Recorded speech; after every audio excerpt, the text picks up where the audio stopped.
People who voted leave will feel utterly betrayed by that. 0345 6060973. Peter's in Birmingham. Hi, Peter. Hi, Ian. How are you? All right, thank you. What would you like to say?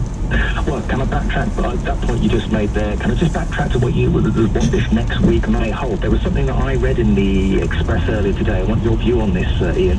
It mentioned that some group within the House of Parliament, House Commons, are going to table an amendment to somehow to rule out the possibility of the so-called, losers vote, the people's vote, as they call it, the second ref. Is that true? Is that the case? Have you picked up on that? Because if that happens, and Burker, well, of course, John Burker being a remote, he probably would accept that amendment. But if he were to, that can have a huge effect on the possibility of the ERG, amongst others, in accepting her withdrawal agreement as is. Have you heard of that? So you're saying there'd be an amendment to rule out another referendum? Yes, absolutely. Check it out on the front page of the Express. I haven't heard that. I must admit, the Express is one Sunday paper I don't buy. Right.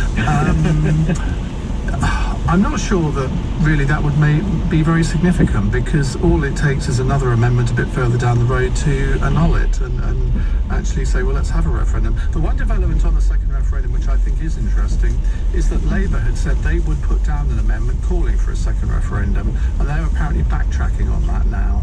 I'm not quite sure why that is.